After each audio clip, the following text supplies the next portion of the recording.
Surveys show that most people want to die quickly in their sleep and without notice, but the odds of that happening for you are incredibly low. So when the time comes, how are you most likely to die? In 1901, the average life expectancy of humans was 31 years old, and in just over 100 years, that average has gone up to 71. If you live in a developed nation like France or Canada, you'll likely live closer to 82, while developing or majority world countries like Rwanda age to 64 on average. And many of these people die in weird ways, including 27 people from selfie-related accidents in 2015. One man died of heart failure and exhaustion after playing StarCraft for 50 hours on end, and annually 100 people die in Russia from falling ice. Not to mention about 70 children will choke to death on hot dogs every year. But if we use the United States as an example of the Western world, we had over 318 million people living in 2014, of which more than 2.6 million died. Almost half of these people died of heart disease or cancer, which is much different than 100 years ago when most people died from tuberculosis and influenza.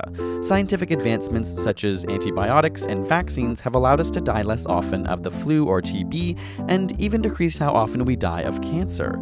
In the 1970s, the survival rate from cancer was only 50%. Today, that has increased to 68%, with 15.5 million cancer survivors alive in the US today. Thanks, science. Unfortunately, both heart disease and cancer aren't sudden killers and involve mostly long, drawn-out deaths. In fact, 60% of deaths in hospital are attributed to one of these, with 1 in 10 of those individuals being in a hospital for a month or more. Of course, sudden deaths do happen, with over 136,000 people dying of unintentional injuries or accidents in 2014 in the US. The media can also affect our fear and anxiety of death from strange causes. After all, not one person died of a shark attack in the US during 2014, but 38 people were killed by dogs that year. Many fear biking within a city, but you're more likely to die walking as a pedestrian, with 6,200 pedestrians killed and only 900 killed in bike accidents. For every 1 person that dies in a terrorist attack, 80 will die from alcoholism. In fact, a majority of terrorist activity in the West is caused by lone wolf attackers, of which 80% were not Islamic fundamentalists,